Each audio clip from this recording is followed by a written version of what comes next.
Welcome to Washington in Focus, your source for the week's top stories in the state of Washington. I'm Cole Lauterbach, managing editor for the Center Square Newswire service. This week, we'll be discussing a marathon sprint signature gathering effort to let voters decide on the fate of a natural gas phase-out in Washington, crossing the finish line. Seattle City Council turning down a larger potential property tax hike for fear of voters rebelling against it this fall.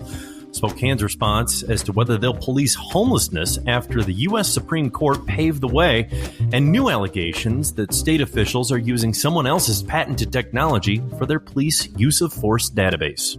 That's ahead on Washington in Focus. I'm Cole Lauterbach. Are you tired of news that puts politics over people? At the nonprofit Franklin News Foundation, we believe in putting people over politics by delivering nonpartisan news and audio content that serves you, the American taxpayer. With Franklin News Foundation, you can read fact-based, state-focused news for free at thecentersquare.com. You can listen to civil, balanced conversations between policy experts through our podcast network at americastalking.com. Or you can get in-depth news on K-12 education spending, curriculum, and school safety at chalkboardnews.com. It's all free through Franklin, where we put you, the American taxpayer, first in every story, episode, and conversation. And it's only possible through our supporters. Together, we can produce content that puts people over politics and brings Americans the news they deserve. Become a supporter today at franklinnews.org/donate. Once again, that's franklinnews.org/donate. Welcome back to Washington in Focus. I'm Cole Lauterbach. Now, let's jump into the headlines. Backers of an effort to ban a potential phase-out of natural gas in Washington got a late start, but it appears they will let voters have the final say on whether or not utilities are to shut off the gas to residents across Washington state. Capitol correspondent Carlene Johnson traveled to Tumwater to see more than a dozen boxes carried into the Secretary of State's office. But first, Carlene, tell us about the complicated and late-night process that got this law passed in the first place. Yeah, House Bill 1589 was the most, hotly debated, contested piece of legislation for the entire 2024 legislative session.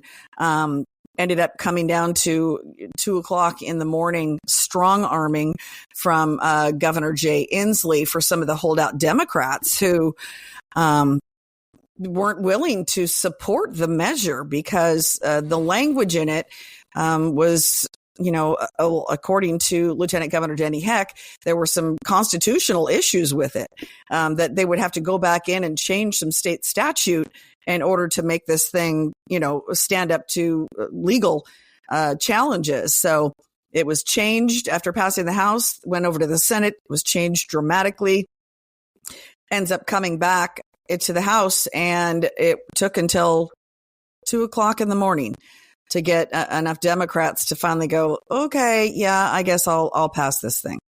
Mm-hmm. Yeah, usually all the good bills pass between like 2 and 4 a.m. typically in state legislatures. Now, supporters of 1589 claim that this law really technically isn't a ban at all. Yeah, they're saying it's not a ban. At this point, they're saying basically that it's about helping Puget Sound Energy do the necessary planning so that they can meet climate commitment goals.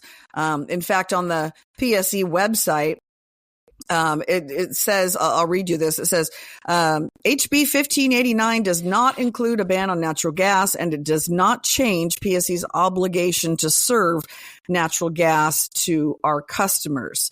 They say nothing in the bill forces electrification, but they've also made very clear during testimony in Olympia, as did the Utilities and Transportation Commission members, that is the ultimate goal. The goal, as part of these, as the climate commitment goals, is to phase out natural gas, any other, pollution emitting fossil fuel, and move the state toward complete and total electrification. Right. And it was fascinating to listen to both of the debates of 1589 and then the previous bill from a couple of years prior. Both times they said, no, this isn't a ban. This is just guidelines. And then when 1589 comes around, they said, no, this isn't a ban. This is just guidelines. The actual ban was a couple of years ago when we said it wasn't a ban. But to get this initiative now onto the ballot, supporters had to kind of race the clock. Why such a late start to this, Carlene?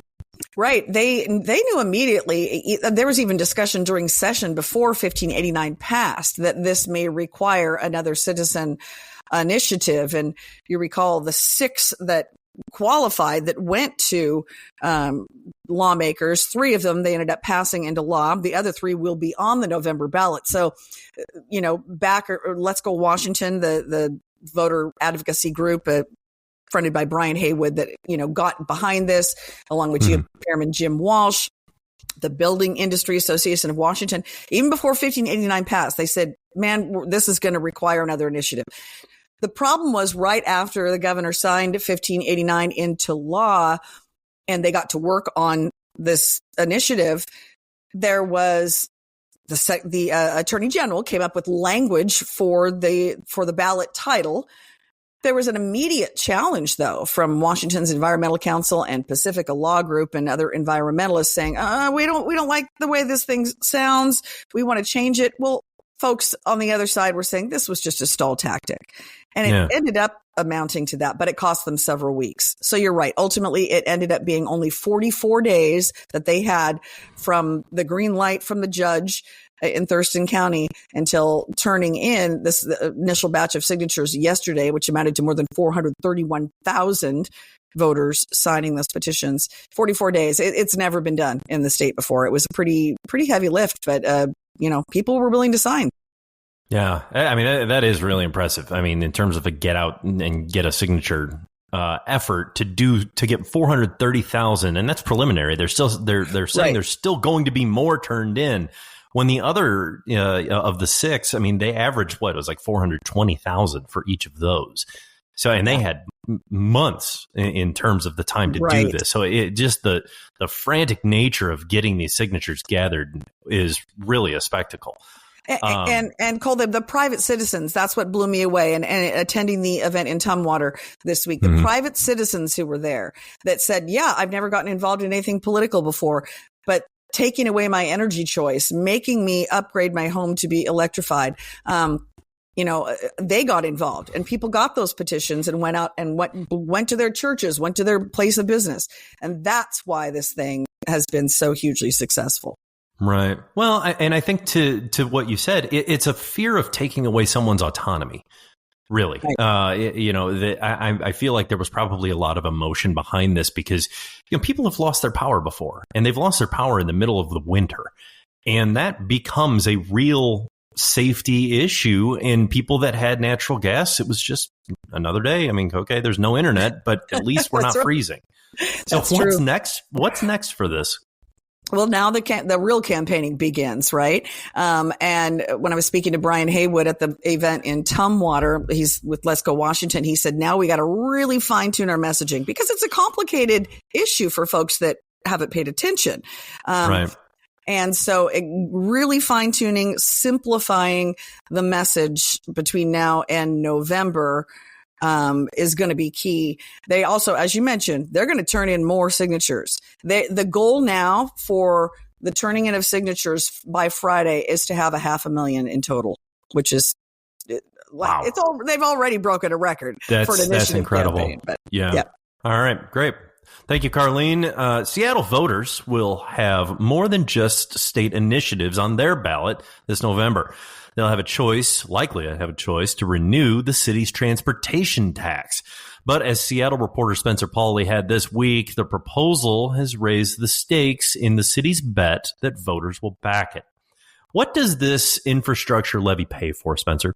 Basically, this proposed levy would fund any transportation needs across the city of Seattle. This includes new and fixed sidewalks, repairing roadways, maintenance on bridges, installing more traffic signals, and creating more bike lanes, all of which have been tagged by public commenters as a need across the city. This is all part of an 8-year, $1.5 billion levy package that the city is proposing here. And you say something that's a very key operative term there, need. With the current one expiring, council members want to renew it, but at a significantly higher tax rate. Yeah, essentially this new levy would become the most expensive tax in Seattle's history. For comparison, the expiring tax costs a median valued home about $300 a year. The new tax proposal will cost homeowners over $500 per year. And this with funding going towards these transportation needs. That's a huge increase here. And the tax dollars come from this levy fund 30% of the Seattle Department of Transportation's annual budget, so they'd have a huge boost as well from this. But it seems like Seattle City Council members are asking for a lot here, and you have to think about with the budget deficit they're facing here. If they don't pass this, there's not much funding going towards transportation needs, is what they're saying. Yeah. And they almost went even higher still than just the $1.55 billion. What happened there? So Seattle City Council member Tammy Morales, she proposed an amendment that would bump the levy package to $1.7 billion. Now, when this levy proposal first came to City Council from Mayor Harrell, it was at $1.45 billion. Still a huge cost, but Morales boosted up to 1.7, saying you can't put a cost on traffic or on safety, basically. Most of these included funds would go towards traffic safety needs.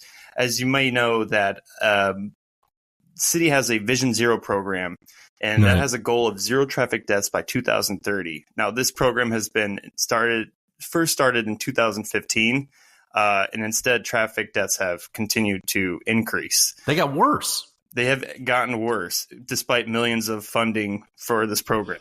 Unfortunately, this year so far, 16 people have been killed in traffic-related incidences, including the night before the council voted on this proposal, and that's up to 16 this year.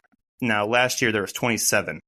Right. So that's a huge issue right there. Now, yeah, at that rate, you'll pass that by fall. Yep. Presumably, And right? Morales's levy would have costed property owners nearly $600 per year, but ultimately the city council declined that. Only her and fellow council member Kathy Moore said yes to this a proposal. So we'll see the $1.5 billion levy package facing voters this November, probably. Well, they were saying too. It wasn't a sitting council member. You had another story that had a former council member, correct, that said, "Listen, this is 1.7, even 1.5. You guys are playing with fire." Yes. Because your definition of needs is crossing over into what typically look like wants, and you're going to potentially let the wants get rid of the needs because voters will recoil at that high of a tax increase. Yeah, you're referring to a former city council member, Alex Peterson, who sent me his statement through an email and basically said he compared it something along the lines of council members are acting like they're going to a bar, ordering drinks that no one wants and making everyone pay for them. Is what he referred to that as. Very colorful. Before Morales's proposal was rejected, Seattle City Chair Sarah Nelson actually said that we have to be careful here as well, basically saying what Peterson was saying. If we keep increasing the price of this, people eventually are going to be saying, this is too much, you're pricing us out, we're going to vote no, and then there's going to be no transportation funding. That's what she said. So right. And that's the thing too, is that, there's obvious needs. Even the most staunch budget hawk will say, yes, road and bridge maintenance is a viable reason to tax property. And that's, nobody will deny that. But what this $1.55 billion and especially the $1.7 billion proposal had was, a lot of these bike lane mitigation projects, a lot of that went into what you call the Project Zero or Vision Zero. Yep. Yeah. And that to me feels, if I would be scared if I was somebody that was responsible for, some of these staples like road maintenance, because you think, okay, they might just throw the baby out with the bathwater because they're looking to tack all of these things on. And, $600-700 is just one part of the total property tax bill for a resident of Seattle. There are multiple lines on their property tax bill that lead up to thousands of dollars. And it's not like they're not already, strapped anyway because of the cost of living. So we will see what the next hurdles for this are, Spencer. But thank you so much. This is going to be a fascinating story as we head into the fall. A U.S. Supreme Court ruling involving a town in Oregon has sent shockwaves through the nation's metropolitan areas struggling to keep its homeless population under control. And Spokane is no different. With thousands of homeless on the streets, police have been reluctant to move them out for fear of legal consequences. Now, Eastern Washington reporter Tim Clauser reports that city officials who may have been reluctant to act on local law may not have a choice. Tim, explain the local proposition in question that passed previously. Yeah, Cole, Proposition 1 was a voter initiative in Spokane that was passed back in November with overwhelming support. 75% of voters that came to the ballots voted to approve this. And the initiative essentially built on the city's sit and lie ordinance, led to an official camping ban within 1,000 feet of any parks, schools, daycares, as well as 50 feet from a viaduct and 3 blocks from any congregate homeless shelter. Proposition 1 essentially criminalized homelessness in Spokane without propping up any programs or services for those homeless populations. And that ran against a previous Supreme Court ruling. It was Martin v. Boise, correct? Yes, yeah. And SPD cited Martin v. Boise as its reason for not ever fully enforcing Proposition 1 or that sit and lie ordinance. Martin v. Boise held that cities can't enforce those camping bans without enough shelter beds for their homeless. And this was the case for many other cities across the country who passed similar camping bans, but were left without means for enforcement due to this prior Supreme Court ruling. Right. And now that Grant's pass, this latest opinion is essentially cleared any legal hurdle, because it says that removing somebody from a public space that is camping does not constitute what was previously known as cruel and unusual punishment, in a nutshell. Now, What is law enforcement saying about this? Yeah, the Spokane Police Department is saying they will enforce Proposition 1 when they're able and warranted due to other calls and staffing, et cetera. But Councilmember Jonathan Bingle told me that due to the police department being, as he said, woefully understaffed for a city of our size, that they're just not able to tackle illegal camping like they should be able to. And former SPD Chief Craig Mendel previously said this as well when Proposition 1 was passed back in November, that the city receives hundreds of complaints for illegal camping every day, and they just don't have the staff to respond. So that same issue is continuing today. SPD has a lot of other things to worry about on top of homelessness. But as of yesterday, when I talked to the SPD spokesperson, they could not confirm whether or not they had cited anyone for illegal camping since the Supreme Court's overruling of Martin v. Boise last Friday. Yeah. But and one thing it's important to bring up that TJ had reported on in the past is that by arresting one of these, serial offenders that cause a lot of these police calls, you would be multiplying the number of instances that you would be handling in terms of these vandalism, loitering. When we looked at the total number of, criminal charges, there was a lot of the same couple dozen names on hundreds in terms of, just a ton of the same complaints. So it will be interesting to see that when the police decide to start handling some of these calls and taking some of these people off the street, it's going to potentially solve it a lot. It could potentially solve a lot of these police complaints sooner than they anticipate. Now, if the city doesn't, though, a handful of Spokane County members are planning a municipal coup of sorts, you've learned. Yeah, I would say they definitely are to a degree. There's an informal newsletter that circulates around Spokane's business community, regularly updating residents on public safety, homelessness, open air drug use around the city. There's around 200 people involved in that newsletter, including CEOs of big development and real estate companies around Spokane, as well as Spokane's Mayor Lisa Brown and some members of city council.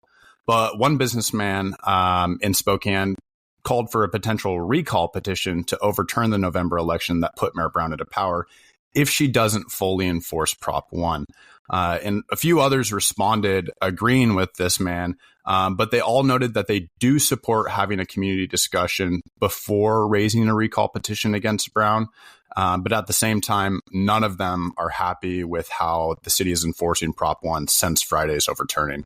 A little bit of chutzpah in terms of copying the mayor on an effort to recall her election. Mm-hmm. But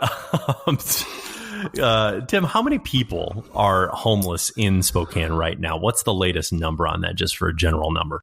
Yeah, Spokane released its 2024 point-in-time count a few weeks ago, but it was done back in January, and that noted a total of 2,021 homeless people, which includes both sheltered and unsheltered individuals. That's a 15% decrease from last year, but when you compare to the 2023 PIT count, it's also a 15% increase. Also worth noting that this year-over-year change was the first decrease since 2016. But again, if you compare 2016 numbers to today, that's a 106% increase in total homelessness since 2016.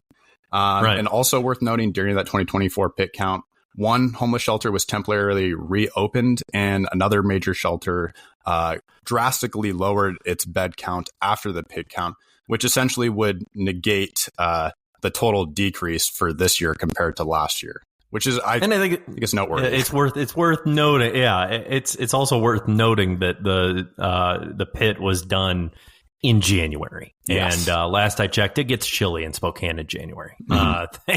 Thank you, Tim. Investigative reporter TJ Martinell has covered a planned police use of force database for months now. The matter was born out of the Black Lives Matter movement to better track incidences where police in Washington used any type of deadly force or non-deadly force. The process to narrow down who would be paid to build and maintain that list was fraught with ethical questions before eventually being hammered out. But now there's a new allegation that the university may have picked to handle the project might not be obeying intellectual property law in standing up this process. Now, what's the accusation here, TJ? The accusation is that they're using proprietary information and elements from a copyrighted system that was developed by this company called Police Strategies, and that they're using it for this database illegally to as part of the way that they separate and categorize data. And now, it's Bob Scales, who is the proprietor of the company you referred to, correct? He had been involved in the process for quite some time before suddenly he wasn't as a subcontractor. Since then, he's taken a couple shots at the state's handling of the database over this, correct?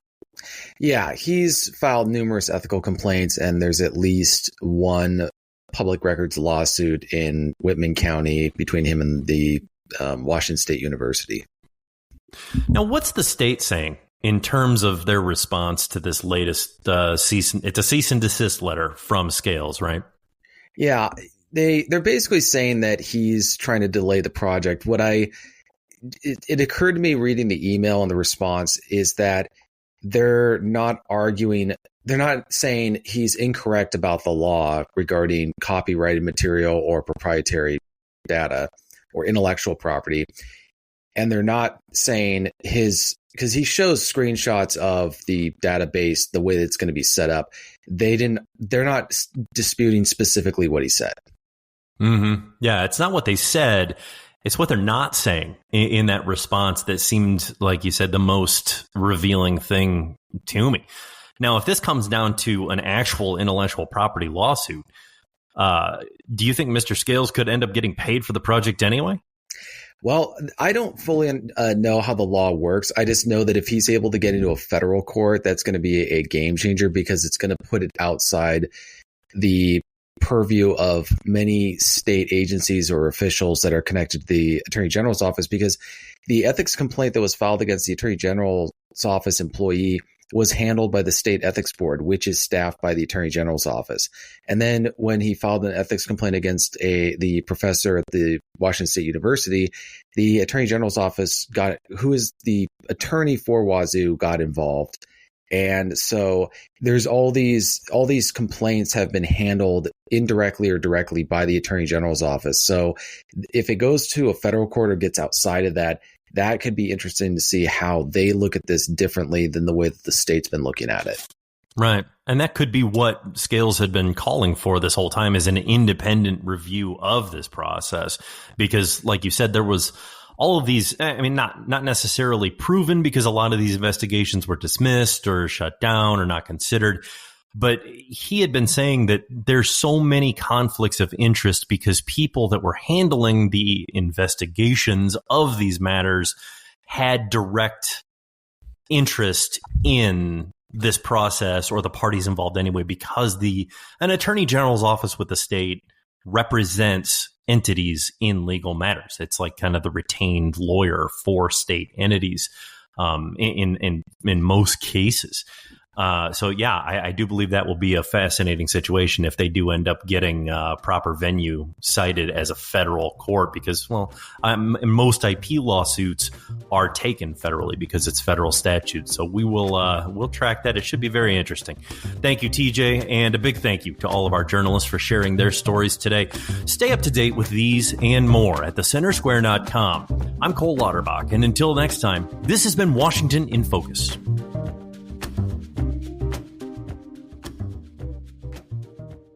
Now, y'all know I love McDonald's for a quick meal, especially if I'm out and about with the boys and need something to eat. I like food, and y'all know I like saving money too.